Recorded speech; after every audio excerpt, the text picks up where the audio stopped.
ప్రభువైన యేసుక్రీస్తు వారి నామంలో మీ అందరికీ నా హృదయపూర్వకమైన వందనాలు చెల్లిస్తున్నాను.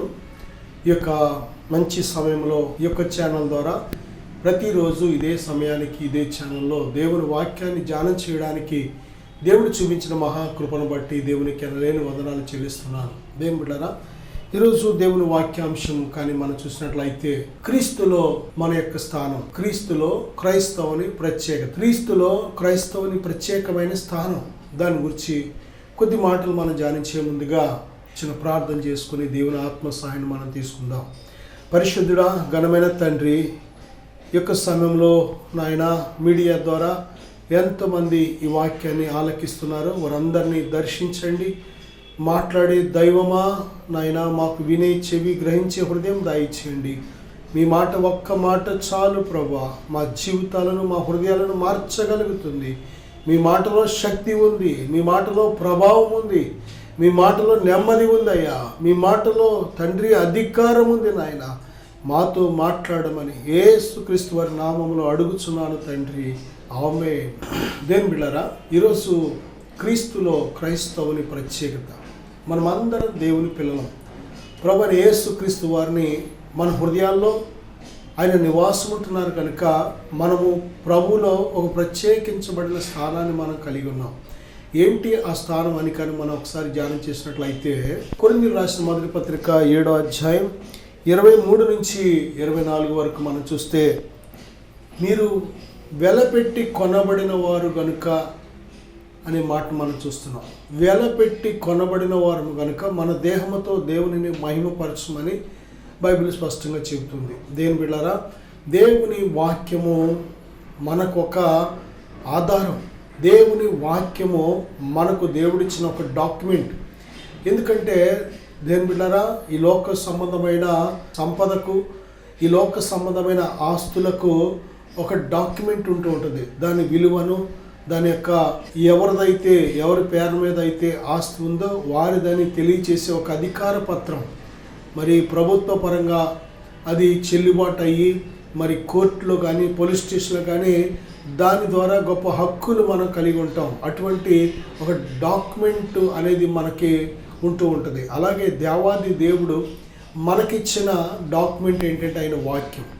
ఆయన వాక్యమే దేవుడు మనకిచ్చిన ప్రతి వాగ్దానానికి కూడా ఆయన ఇచ్చిన వాగ్దానము అది నిజము. ఆయన మాట తప్పని దేవుడు, ఆయన మారని దేవుడు, అబద్ధమాడడు, పశ్చాత్తాపడడు, ఆయన మనవలే నరుడు కాడు కనుక ఆయన మాటను తప్పక నెరవేర్చే దేవుడై ఉన్నాడు. కాబట్టి ఆయన ఇచ్చిన ఏ వాగ్దానం ఇచ్చాడు అది కానీ మనం తెలుసుకుంటే ఆ డాక్యుమెంటు మనం నమ్ముట ద్వారా సొంతం చేసుకుంటున్నాం. ఈరోజు ఆ యొక్క దేవుడిచ్చిన వాగ్దానాల్లో, దేవుడిచ్చిన ప్రత్యేకమైన స్థానాల్లో ఒక స్థానం ఏంటంటే మనము వెలపెట్టి కొనబడిన వారు. దేవుని బిడ్డలారా, చూడండి, దేవుడు నిన్ను వెలపెట్టి కొన్నాడు అనే విషయాన్ని ఏనాడైనా గ్రహించావా? నా సహోదరుడా, దేవుడు నిన్ను నీ పాపము నుంచి విడిపించడానికి ఆ యొక్క పాపానికి క్రయధనమైన తన రక్తాన్ని, తన ప్రాణాన్ని ఇచ్చి నిన్ను కొన్నాడు అనే విషయం తెలుసా? ఎవరి దగ్గర కొన్నాడు అంటే ఇక్కడ దీని అర్థం కానీ మనం చూసినట్లయితే దేని ఆజ్ఞ అతిక్రమము పాపము వలన వచ్చు జీతము మరణము. దేని హెబ్రీ పత్రిక 2:14 నుంచి మనం చూసినట్లయితే, ఆ పిల్లలు రక్తమాంసములు గలవారైనందున ఆ ప్రకారమే మరణము గల బలము గలవాని అనగా అపవాదిని ఎదిరించడకు ఆయన కూడా రక్తమాంసములలో పాలువాడయ్యాడు. ఆ మరణం యొక్క బలము గలవాడైన అపవాది నుంచి మనల్ని విడిపించడానికే ఆయన ఆ యొక్క మరణములో పాలు పంపులు పొందాడు. ఆయన రక్తాన్ని చిందించాడు. దేవుని ప్రియమైన బిడ్డలారా, చూడండి, మరణము యొక్క బలము గలవాడు ఎవడు అంటే సాతాను. పాపాన్ని ప్రేరేపించింది సాతాను. పాపము వల్ల వచ్చు జీతమైన మరణము. దేవుని బిడ్డలారా, వాడు ఎలాగైతే వాడు పాపం చేసి వాడు మరణాన్ని తెచ్చుకున్నాడో, దేవుని బిడ్డలారా, మన చేత కూడా పాపము చేయించి వాడికి వచ్చిన మరణాన్ని మనకు వచ్చేలాగా చేస్తున్నాడు. కాబట్టి దేవుని బిడ్డలారా, ఇటువంటి మరణము నుండి మనల్ని తప్పించడానికి దేవుడు మన పాపాలకు ప్రాయశ్చిత్తం చేయడానికి, క్షమాపణ కలుగు చేయడానికి ఆయన మానవ ఆకారములో, మానవ శరీర ఆకారంతో ఈ లోకానికి రావాల్సి వచ్చింది. దేవుని బిడ్డలారా ఎందుకు రావాల్సి వచ్చిందంటే బాప్తిస్మ ఇచ్చే యోహాను ఒక చోట అంటాడు కదా, ఇదిగో లోక పాపమును మోసుకొని పోవు దేవుని గొర్రె పిల్ల. దేవుని బిడ్డలారా మన పాపములను దేవుడు సిలువ మీద మోసి మన కోసం సిలువ మీద తన్ను తాను ఇష్టపూర్వకంగా బలియాగం చేశాడు. కాబట్టి ప్రభువైన యేసుక్రీస్తు వారు ఆయన యందు విశ్వాసం ఉంచిన వారందరినీ కూడా నీతిమంతులుగా తీరుస్తున్నాడు, పరిశుద్ధులుగా చేస్తున్నాడు. అంతేకాదు మనల్ని స్వతంత్రులుగా చేస్తున్నాడు. ప్రతి పాపపు బంధకాల నుంచి, మరి శాపము నుంచి, అపరాధము నుంచి, అతిక్రమాల నుంచి మనల్ని విడిపించి దేవుని బిడ్డలారా దేవుడు మనకిచ్చిన ప్రత్యేకమైన స్థానం ఏంటంటే ఆయన పిల్లలుగా. యోహాను సువార్త 1వ అధ్యాయం 12వ వచనంలో తను ఎందరు అంగీకరించారో వారికి అందరికీ దేవుని పిల్లలగుటకు అధికారం ఇచ్చాను. వారు దేవుని వలన పుట్టిన వారే కానీ, శరీరం వల్ల కానీ, రక్తం వల్ల కానీ, మానుషేచ్ఛ వల్ల కానీ పుట్టిన వారు కారు. చూసారా దేవుని బిడ్డలారా, ఈ భూమి మీద జనములు పుట్టుకలు అనేక రకాలు. రక్తము వలన, మరి శరీర ఇచ్చల వలన, అలాగే మానుషేచ్ఛ వలన మనుషులు అనేక రకాల మరి దేవుని బిడ్డలారా ఆ యొక్క మూలాలతో పుడుతున్నట్లు మనం చూస్తున్నాం. అందుకే మనుషుల్లో అనేక రకాల వైవిధ్యాలు, అనేక రకాల మార్పులు, వింతగా విచిత్రంగా వారి వారి ధోరణులు, వారి వారి ప్రవర్తనలు ఉండడానికి కూడా కారణం ఏంటంటే దేవుని బిడ్డలారా ఇన్ని రకాల మూలాలతో పుట్టడం. కాబట్టి మనం ఇక్కడ చూసినట్లయితే దేవుని బిడ్డలారా దేవుడు ఆయన పిల్లలైన మనకు దేవుడిస్తున్న ప్రత్యేకమైన స్థానం ఏంటంటే విలువ పెట్టి కొనబడిన స్థానం. దేవుని బిడ్డలారా దేవుడు నీకోసం వెల చెల్లించాడు. కాబట్టి నువ్వు ధైర్యంగా శత్రువుతో నువ్వు చెప్పవచ్చు, ధైర్యంగా పరిస్థితులతో చెప్పవచ్చు, ధైర్యంగా నీ పొరుగు వారితో చెప్పవచ్చు, నేను విలువ పెట్టి కొనబడిన దానను, విలువ పెట్టి కొనబడిన వాడను, దేవుడే నా కోసం ప్రాణం పెట్టాడు, ఆయన వెల చెల్లించాడు అని నువ్వు ధైర్యంగా చెప్పవచ్చు. ఎందుకంటే ఆయన అక్రమంగా నలగగొట్టబడ్డాడు, అన్యాయంగా సిలువేయబడ్డాడు. ఎందుకో తెలుసా? నీ పాప దోషములను ఆయన భుజం మీద మోయడానికి. రెండవదిగా దేవుడు మనకిచ్చిన ప్రత్యేకమైన స్థానం కానీ మనం చూసినట్లయితే రోమపత్రిక 8వ అధ్యాయం 9 నుంచి 11 వచనాల వరకు మనం చూస్తే మనకు దేవుడు ఆత్మ సంబంధమైన స్వభావాన్ని దేవుడు దయచేస్తున్నాడు. దేవుని బిడ్డలారా ప్రభువైన యేసుక్రీస్తు వారి యొద్దకు రానంత కాలం మన బ్రతుకుల్లో ఎటువంటి స్వభావం కలిగిన వారిగా మనం బ్రతికామంటే శరీర సంబంధమైన స్వభావం కలిగిన వారిగా మనం బ్రతికాం. శరీర సంబంధులు అంటే శరీర సంబంధమైన క్రియలు చేత జీవిస్తున్నవారు. శరీర సంబంధమైన క్రియలు, శరీర క్రియలు స్పష్టమై ఉన్నవి. అవి ఏమనగా అని గలతీయులకు రాసిన పత్రిక 5వ అధ్యాయం 19 నుంచి మనం చూసినట్లయితే శరీర క్రియలు స్పష్టమై ఉన్నవి. అవి ఏమనగానే ఒక లిస్ట్ మనం చూస్తున్నాం. జారత్వము, అపిత్రత, వ్యభిచారం, కాముకత్వము, విగ్రహారాధన, అభిచారము, ద్వేషము, కోపము, కలహము, మరి దేవుని బిడ్డలారా అల్లరితో కూడిన ఆటపాటలు, మత్సరము, అనేక రకాల ఒక లిస్టు మనం చూస్తున్నాం. ఆ క్రియలు మనలో ఉన్నట్లయితే మనము శరీర సంబంధులు అని ప్రత్యేకంగా నిదర్శనం. శరీర సంబంధులు దేవుని సంతోషపరచలేరు, శరీర సంబంధులు దేవుని రాజ్యం చేరలేరు, శరీర సంబంధులు దేవుని పిల్లలు కాలేరు. శరీర సంబంధులు ఒకవేళ ఈ లోకంలో భోగభాగ్యాలతో, సంపదతో, పేరుతో, అధికారంతో తొలతొగవచ్చేమో, కానీ ఎంత మాత్రము శరీర సంబంధి దేవుని రాజ్యం చేరలేడు. శరీర క్రియలు చేసేవాడు శరీరము నుండి మరణం అనే పంటను కోస్తాడని బైబిల్ చెబుతుంది. శరీర క్రియల చేత నువ్వు జీవించినట్లయితే శరీర క్రియల వల్ల వచ్చే ప్రతిఫలం ఏంటంటే మరణం. ఆ మరణం ఎటువంటి మరణం అంటే అది నిత్య మరణము, దేవుని రాజ్యం వెళ్ళడానికి ఎంత మాత్రము అర్హత లేని జీవితం. కాబట్టి ఇట్టి శరీరము నుండి మనల్ని విడిపించడానికి దేవుడు తన పరిశుద్ధాత్మను సంచకరువు ఇచ్చాడు. కనుక దేవుని బిడ్డలారా దేవుని ఆత్మ మీలో నివసించిన ఎడల మీరు ఆత్మ స్వభావము గలవారే కానీ శరీర స్వభావము గలవారు కారు అని దేవుడు వాగ్దానం చేశాడు. ఆత్మ స్వభావము, శరీర స్వభావము, ప్రకృతి స్వభావము, అలాగే సాతాను స్వభావము, అలాగే లోక స్వభావము. అంటే మరి లోక సంబంధులు, శరీర సంబంధులు, సాతాను సంబంధులు, ప్రకృతి సంబంధులు, అలాగే ఆత్మ సంబంధులు అనే 5 రకాల సంబంధులు, 5 రకాల మనస్సును మనం చూస్తున్నాం. దేవుని ప్రియ బిడ్డ, నువ్వే సంబంధివి? నువ్వు ఎటువంటి క్రియల చేత జీవిస్తున్నావో ఆ క్రియలను బట్టి నిర్ధారించబడుతూ ఉంటావు. దేవుడు తన పిల్లలకి ఇచ్చిన ప్రత్యేకమైన స్థానం ఏంటంటే ఆత్మ సంబంధి. దేవుని ఆత్మ నీలో నివసిస్తున్నారు కనుక నీవు ఆత్మ సంబంధివి. ఆత్మ సంబంధి అన్నిటినీ వివేచిస్తాడు. ఆత్మ సంబంధి ఆత్మ ఫలాల చేత జీవిస్తాడు. ఆత్మ సంబంధి దేవుని ఆత్మ చేత నడిపించబడుతూ ఉంటాడు. ఆత్మ సంబంధి పరిశుద్ధాత్మ ఫలాల చేత నడిపించబడుతూ ఉంటాడు. ఆత్మ సంబంధి ప్రేమ చేత నడిపించబడుతూ ఉంటాడు. ఆత్మ సంబంధి వాక్యానుసారంగా నడిపించబడుతూ ఉంటాడు. ఆత్మ సంబంధి క్రమముగా నడుస్తూ ఉంటాడు. ఆత్మ సంబంధిలో పరిశుద్ధాత్మ వరాలు పనిచేయడం కూడా మనం చూస్తూ ఉంటాం. ఆత్మ సంబంధి విశ్వాసంతో బ్రతుకుతాడు. ఆత్మ సంబంధి వాక్యమని ఆహారం చేత బ్రతుకుతాడు.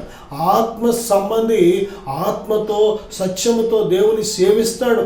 ఆత్మ సంబంధి యథార్థవంతుడు. ఆత్మ సంబంధి నీతిమంతుడు. ఆత్మ సంబంధి పరిశుద్ధాత్మ చేత పరిశుద్ధపరచబడిన వ్యక్తి. ఆత్మ సంబంధిగా ఉంటేనే ఆత్మ నుండి జీవం అనే నిత్య జీవం అనే పంటను మనం కోస్తాం. ఆత్మ సంబంధులే దేవుని పిల్లలు. దేని బిడ్డారా, ఆత్మ సంబంధిగా ఉన్నావా, లేక శరీర సంబంధిగా ఉన్నావా, లేక ప్రకృతి సంబంధిగా ఉన్నావా, లేక లోక సంబంధిగా ఉన్నావా, లేక సాతాను సంబంధిగా ఉన్నావా అనేది నీ క్రియలను బట్టి నిర్ధారించబడుతూ ఉంటుంది. నా సహోదరుడా, సహోదరి, ఈ యొక్క సమయంలో మనం నేర్చుకోవాల్సిన ప్రత్యేకమైన పాఠం ఏంటంటే దేవుడు తన పిల్లలకి ఇస్తున్న ప్రత్యేకమైన స్థానం. మొదటిగా విలువ పెట్టి దేవుడు మనల్ని కొనుక్కొని తన సొత్తుగా తన సొంతంగా చేసుకున్నాడు. రెండవదిగా ఆత్మ సంబంధులుగా చేసుకున్నాడు. ఆత్మ స్వభావంతో దేవుడు మనల్ని నడిపిస్తున్నాడు. మూడవదిగా మనం చూస్తే కొరింథీయులకు రాసిన మొదటి పత్రిక 3:16-17 చూస్తే మీరు దేవుని ఆలయమై ఉన్నారని, దేవుని ఆత్మ మీలో నివసించుచున్నాడని మీరు ఎరుగరా? ఎవడైనా దేవుని ఆలయమును పాడు చేసిన ఎడల దేవుడు వానిని పాడు చేయను. నా సహోదరుడా, సహోదరి, దేవుని ఆత్మ నివసించుతున్న దేవాలయం. మనము దేవుని కోసం ఏవేవో కట్టాలని ఆశపడుతూ ఉంటాం. చాలా ఖరీదైన రాళ్లతో, బంగారంతో, చెక్కలతో, వెండితో ఎన్నో రకాలుగా గొప్ప గొప్ప దేవాలయాలు కడుతూ ఉంటాం. కానీ దేవుడు అంటున్నాడు కదా, ఆకాశము నా సింహాసనము, భూమి నా పాదపీఠము, మీరు నా కోసం ఎటువంటి ఆలయాన్ని కడతారని దేవుడు అడుగుతున్నాడు. దేని బిడ్డారా, మనము కట్టే ఏది కూడా ఆయనకు చాలదు.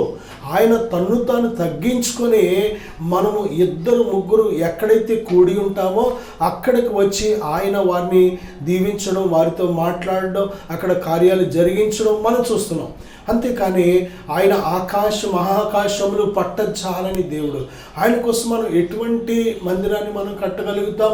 దేని బిడ్డరా, బైబిల్ చెప్తుంది మన దేహము దేవుడు తన నివాస యోగ్యంగా చేసుకున్నాడు ఆయన. అంతేకాదు ఆయన మనలను ఇష్టపడి ప్రేమిస్తున్నాడు కనుక ఆయన మనతో ఉండాలని ఆశపడుతున్నాడు. మనమే ఆయనతో ఎల్లప్పుడూ ఉండడానికి ఇష్టపడలేకపోతున్నాం. ఆయన మనతో ఎల్లప్పుడూ ఉంటే కష్టంగా ఫీల్ అవుతూ ఉంటాం. దేని పిల్లరా, దేవుడు మనలో ఉంటేనే మన బ్రతుకులు క్షేమంగా ఉంటాయి. దేవునితో మనం ఉంటేనే మన బ్రతుకులు క్షేమంగా ఉంటాయి. మనం ఎంతవరకు దేవుని చేయి విడిచిపెట్టకుండా జీవిస్తామో అంతవరకు మన బ్రతుకులు కృపాక్షేమములు మన వెంట వస్తూ ఉంటాయి.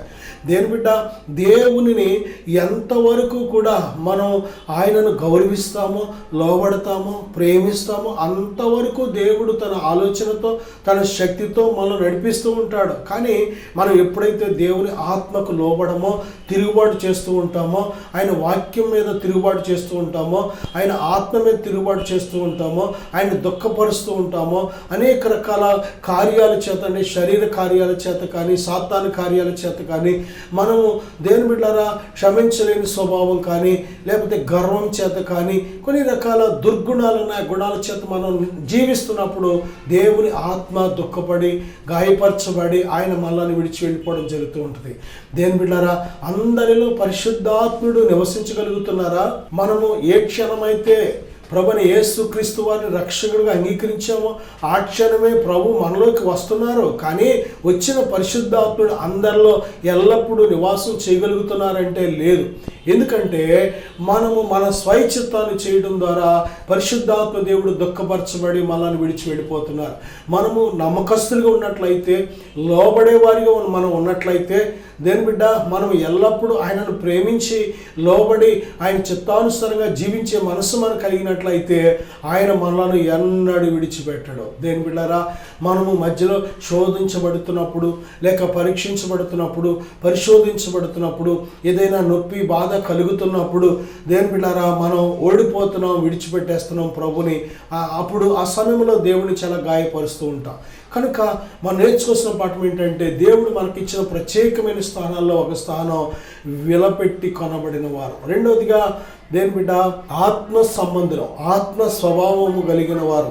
మూడవదిగా దేవుని దేవాలయం. మనము దేవుని ఆత్మ నివసిస్తున్న దేవాలయమై ఉన్నాం. కాబట్టి ఈ దేహాన్ని మనం అపవిత్రపరచకూడదు. ఈ దేహముతో దేని బిడ్డారా ఏ అపవిత్రమైన కార్యాలు కానీ శరీర కార్యాలు కానీ చేయకూడదు. అందుకే ఈ దేహం మీద పచ్చబొట్లు కానీ, ఈ దేహాన్ని కోసుకోవడం కానీ, ఈ దేహాన్ని నలగొట్టడం కానీ అలాంటివి చేయకూడదు. ఎందుకంటే నీ దేహము దేవుని దేవాలయం. అందుకే దేని బిడ్డారు. అంతేకాదు స్త్రీ వేషం పురుషుడు వేసుకోకూడదు, పురుషుడు వేషం స్త్రీ వేసుకోకూడదు. ఎందుకంటే దేవుని ఆత్మ నిన్ను స్త్రీగా సృష్టిస్తే స్త్రీగా ఉండు, పురుషుడిగా సృష్టిస్తే పురుషుడిగా ఉండు. దేవుడు నిన్ను ప్రేమించి ఇచ్చిన ఆ స్థానాన్ని నువ్వు కాపాడుకో. అంతేకాని నీకు నచ్చిన, నీకు ఇష్టమైన స్థానాన్ని నువ్వు కోరుకుంటే అది నీకు మంచిది కాదు. దేని బిడ్డలారా, ఇక్కడ మనం చూస్తే 4వదిగా కొరింథీయులకు రాసిన మొదటి పత్రిక 3:21-23 చూస్తే మనము క్రీస్తు వారు అని బైబిల్ చెప్తుంది. మీరు క్రీస్తు వారు. నిజమే దేని బిడ్డారా, చాలామంది అనేక రకాలుగా మరి వారి గొప్పతనాన్ని చెప్పుకుంటూ ఉంటారు. వారి యొక్క మరి ఇంటి పేరుని బట్టో, లేకపోతే వారి యొక్క తల్లిదండ్రులను బట్టో, పితరులను బట్టో, మీ పలానా వాళ్ళ అబ్బాయిలు వండి, పలానా వాళ్ళ అమ్మాయిలు వండి, పలానా వాళ్ళ తాలూకు అండి అని వారికి ఉన్న ఆ యొక్క స్టేటస్ను వారు చెప్పుకుంటూ ఉంటారు. నిజమే, ఈ లోకంలో ఎంత గొప్ప వారి పిల్లలమని చెప్పుకున్నా, ఎంత ధనవంతుల పిల్లలమని చెప్పుకున్నా, ఎంత అధికారులైన పిల్లలమని చెప్పుకున్నా సరే అది నథింగ్. కానీ ఇక్కడ చెప్పబడిన మాట ఏంటంటే, ఎవడైనను క్రీస్తు వాడని చెప్పుకున్నట్లయితే అది చాలా గొప్ప ధన్యకరమైన మాట. హల్లెలూయా. నేను ప్రియబిడ్డ, నీవు క్రీస్తు సంబంధివి, ప్రభువైన యేసుక్రీస్తు వారు నీలో నివసిస్తున్నాడు కనుక నువ్వు క్రీస్తు సంబంధివి లేక దేవుని సంబంధివి అని చెప్పుకోవడం కంటే గొప్పదేమీ లేదు. దేని బిడ్డారు, ఈ లోకంలో తల్లి తండ్రి గతించిపోతారు. దేని బిడ్డారు, ఈ లోకంలో వస్తువులు గతించిపోతాయి, మనుషులు గతించిపోతారు, తరము వెంబడి తరం గతించిపోతుంది, లోకము దాని ఆశలు గతించిపోతాయి, అన్నీ గతించిపోతాయి. కానీ ఒక్కటే నిలిచి ఉండేది దేవుడు, దేవుని వాక్యం, దేవుని పిల్లలు. కనుక దేవుని పిల్లను, నేను దేవుని బిడ్డను లేక క్రీస్తు సంబంధిని అని చెప్పుకోవడం కంటే ధన్యత ఏమీ లేదు. కనుక నా సహోదరుడా, దేవుడిచ్చిన ప్రత్యేకమైన ఉన్నతమైన స్థానాలు మనం ఎప్పుడైతే తెలుసుకుంటూ ఉంటామో ఆ స్థానానికి ఉన్న ప్రత్యేకమైన దీవెనలు కూడా మనం అనుభవిస్తూ ఉంటాం. ఆ స్థానం అనేది మనకు తెలియకపోతే ఎప్పటికీ మనం ప్రభు కోసం జీవించలేం. కనుక దేని బిడ్డారా, మన విశ్వాస యాత్రలో ఇంకా మనం పురికొల్పబడి, ఇంకా మనం కొంచెం మరి దేవునిలో రగిలించబడి, దేవుని కోసం పట్టుదల కలిగి, రోషం కలిగి బ్రతకాలి అంటే ఈ విషయాన్ని మనం తప్పనిసరిగా తెలుసుకోవాలి. దేని బిడ్డ, మరొక విషయానికన్నా మనం చూసినట్లయితే గలతీయులకు రాసిన పత్రిక 3:27-29 వరకు చూస్తే మీరు క్రీస్తును ధరించుకొని ఉన్నారనే మాట మనం చూస్తున్నాం. దేని బిడ్డారా, నిజమే, ప్రభుని యేసుక్రీస్తులోకి బాప్తిసం పొందిన మనము యేసుక్రీస్తు ప్రభువును ధరించుకొని ఉన్నామనే విషయాన్ని కూడా మనం గ్రహించాలి. ఏ నాడైతే పాప క్షమాపణ నిమిత్తము నీటి బాప్తిసం తీసుకున్నావో, ఏ నాడైతే పరిశుద్ధాత్మ చేత నువ్వు మరి ముద్రించబడ్డావో ఆ క్షణమే నువ్వు క్రీస్తును ధరించుకున్నావనే విషయాన్ని మర్చిపోవద్దు. యేసుక్రీస్తు వారు నీలో నివాసం ఉంటున్నారనే విషయాన్ని మర్చిపోవద్దు. మనం షర్ట్ ధరించుకున్నప్పుడు, షర్ట్ లేనప్పుడు దేవుని బిడ్డలారా మనకు ఈ ప్రత్యేకత మనకు తెలుసు. రోడ్ల మీద వెళ్ళేటప్పుడు షర్ట్ తీసేసి వెళ్తామా, సిగ్గుగా ఉంటుంది. దేని బిడ్డ, ఏ స్త్రీ అయినా పురుషులైనా వస్త్రాలు లేకుండా వెళితే, లేక వస్త్రాలు ఉంటే ఆ ఘనత ఏంటి, ఘనహీనత అంటే ఏంటి అనేది మనం గుర్తించగలుగుతాం. అలాగే ప్రభువును ధరించుకున్న జీవితం, ప్రభువును ధరించుకోలేనప్పుడు ఒకప్పుడు మన జీవితం ఎలా ఉందనేది మనకి డిఫరెన్స్, తేడా తెలుసు. కనుక ప్రభువును ధరించుకున్న వారము అని తెలిసిన తర్వాత నీ హోందాతనమే వేరు. ఎందుకంటే నీలో ఉన్నవాడు ఈ లోకంలో ఉన్న సమస్త శక్తుల కంటే, ఆత్మల కంటే గొప్పవాడు. కనుక నీకు విరోధంగా రూపించబడిన ఏ ఆయుధం వర్ధిల్లలేదు. ఎందుకంటే వారు నీతో పోరాడతారు, కానీ నీకు విరోధంగా అనేక రకాలుగా కల్పిస్తూ ఉంటారు, కానీ చివరికి ఓడిపోతూ ఉంటారు. కారణం, నీలో ఉన్న దేవుడు గొప్పవాడు. గొప్పవాడైన దేవుడు నీలో నివాసం ఉండడానికి వచ్చాడు. కనుక దేని బిడ్డలారా, ఈ గొప్ప విషయాన్ని మనం గ్రహించినప్పుడే మన ఆత్మీయ జీవితాలు కూడా గొప్పకుంటూ ఉంటాయి. నా సహోదరుడా, సహోదరి, క్రీస్తును ధరించుకొని ఉన్నాం. చూడండి, మనం ఒక షర్ట్ను ధరించుకుంటే షర్ట్ మనతో మాట్లాడదు. షర్ట్కి గుండీలు మనం పెట్టాలి. షర్ట్ కొద్ది రోజులు ఉంటే మాసిపోయి వాసన వస్తూ ఉంటుంది చెమట చేత. క్రీస్తును ధరించుకున్న మనము ఆయన మాట్లాడే దైవం. దేవుడు ఆత్మ అయిన దేవుడు ఆలోచన చెప్పి నడిపిస్తూ ఉంటాడు. నీకు ఆత్మైన దేవుడు సహాయం చేసి శక్తితో నింపి నిన్ను నడిపిస్తూ ఉంటాడు. ఆత్మైన దేవుడు అన్ని విషయాల్లో విజయవంతమైన జీవితాన్ని నీకు ఇస్తూ ఉంటాడు. ఈరోజు ఓడిపోతున్న జీవితాలు ఎక్కడ చూసినా శ్రమ వస్తే ఓడిపోతున్నారు, శోధన వస్తే ఓడిపోతున్నారు, చిన్న పరీక్ష వస్తే ఓడిపోతున్నారు, చిన్న ఏదైనా పరిశోధన వస్తే ఓడిపోతున్నారు. దేవుని ప్రియ బిడ్డ, ఎక్కడ చూసినా బంధకాల్లో ఉన్న జీవితాలు మనం చూస్తున్నాం. త్రాగుడు అనేది ఒక బంధకం, సిగరెట్ అనేది ఒక బంధకం, చుట్ట అనేది ఒక బంధకం, సినిమా అనేది ఒక బంధకం, వ్యభిచారం అనేది ఒక బంధకం, అపవిత్రత అనేది ఒక బంధకం, ఏదో ఒక బంధకం. క్షమించలేని స్వభావం, అన్ఫర్గివ్నెస్ అనేది ఒక బంధకం, చెడు చూపులు ఒక బంధకం, చెడు మాటలు ఒక బంధకం, చెడు సహవాసాలు చేయడం విడిచిపెట్టకుండా అదొక బంధకం, చెడు మాటలు ఒక బంధకం, చెడు నడకలు ఒక బంధకం, చెడు ప్రవర్తన ఒక బంధకం. దేవుని బిడ్డలారా, తిండిపోతుతనం ఒక బంధకం, సోమరితనం ఒక బంధకం. దేవుని బిడ్డలారా, అనేక రకాల పాపపు బంధకాలు, గర్వం ఒక బంధకం, ప్రార్థన చేయకపోవడం ఒక బంధకం, వాక్యం చదవకపోవడం ఒక బంధకం, దేవుని యందు భయభక్తులు కలిగి లేకపోవడం ఒక బంధకం, దేవుని మందిరానికి వెళ్లకుండా ఉండడం ఒక బంధకం. దేవుని బిడ్డలారా, దేవుని కోసం జీవించకుండా వ్యర్థముగా నీ జీవితాన్ని ఖర్చు పెట్టడం అనేది ఒక బంధకం. ఈ బంధకాలు అన్నిటి నుండి నువ్వు బయటికి రావాలంటే ఒక్కసారి నువ్వు దేవుని చేత తాకబడాలి. ఒక్కసారి దేవుని ఆత్మ చేత నువ్వు తాకబడాలి. తాకబడుతున్నప్పుడు ప్రతి బంధకం నుంచి నువ్వు విడిపించబడుతున్నావు.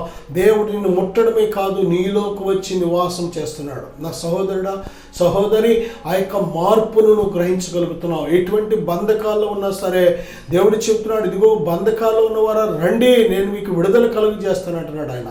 నా సహోదరుడా, సహోదరి, ఈ యొక్క సమయంలో మరి ఈ 4 విషయాలు మనం గ్రహిద్దాం.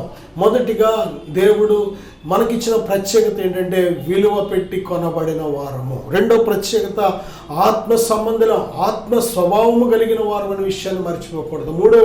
మూడవ ప్రత్యేకత, మన దేహము దేవుని ఆలయము అనే ప్రత్యేకత. నాలుగవది, యేసుక్రీస్తు ప్రభువారిని మనం ధరించుకొని ఉన్నామనే విషయాన్ని మర్చిపోకూడదు. కనుక దేవుని బిడ్డలారా, ఒక ప్రత్యేకత కలిగిన జీవితాన్ని, ఈ ప్రత్యేకతను తెలుసుకున్నప్పుడు మాత్రమే నువ్వు జీవించగలుగుతావు. నేను మీకోసం చిన్న ప్రార్థన చేయాలని ఆశపడుతున్నాను. కళ్ళు మూసుకుందాం. పరిశుద్ధుడా, ప్రేమ గల తండ్రి, ఇదిగో నాయన, ఈ వాక్యాన్ని ఆలకిస్తున్న ప్రతి బిడ్డను దర్శించండి. ప్రతి బంధకాల నుంచి విడుదల దయచే తండ్రి.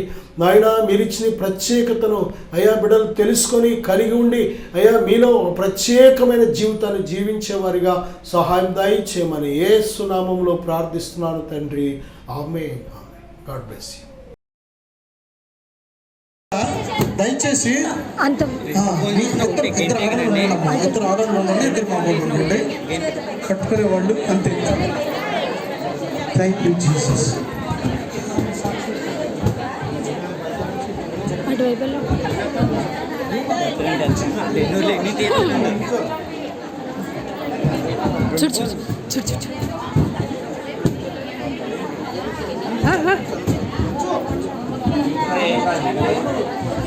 ఎవరు నువ్వు ఎవరు నువ్వు? ఎక్కడి నుంచి వచ్చావు? ఎవరు నువ్వు? చెప్పు. ఎవరు నువ్వు? ఎవరు నువ్వు? ఎవరు నువ్వు? ఎవరు నువ్వు? ఎవరు నువ్వు? ఎవరు నువ్వు? ఎవరు నువ్వు? ఎవరు నువ్వు? ఎవరు నువ్వు? ఎవరు నువ్వు? ఎవరు?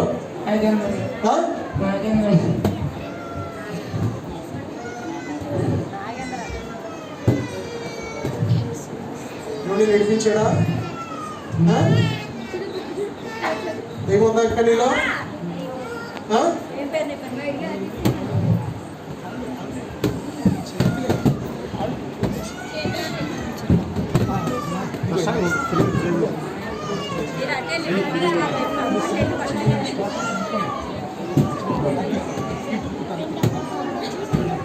ఎవరు నువ్వు? ఎవరు నువ్వు? ఎవరు నువ్వు? ఎవరు నువ్వు? ఎవరు నువ్వు? దెయ్యాను బా. అక్కడి నుంచి వచ్చావు. ఎవరు నువ్వు? ఎవరు నువ్వు? ఎవరు నువ్వు? ఎవరు నువ్వు? ఎక్కడి నుంచి వచ్చావు? ఎక్కడి నుంచి వచ్చావు? ఎక్కడి నుంచి వచ్చావు? ఎక్కడి నుంచి వచ్చావు? ఎక్కడి నుంచి వచ్చావు? ఎక్కడి నుంచి వచ్చావు?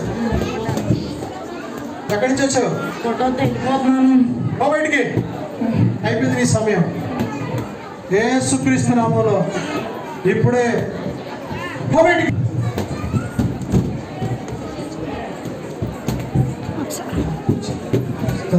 వందనాలు చెప్పేసరికి హల్లెలూయా. ఎన్నో సంవత్సరాల నుంచి త్రాగుడికి భారం చేసేసింది, కుటుంబాన్ని ఏడిపించింది దెయ్యం. ఈరోజు దేవుడు నీకు విడుదల ఇచ్చాడు. Thank you Lord. వందనాలు చెప్పేసరికి వందనాలు చెప్పా. Hallelujah hallelujah.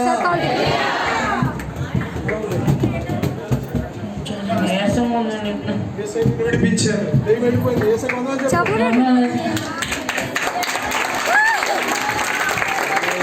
Thank you Jesus. Hallelujah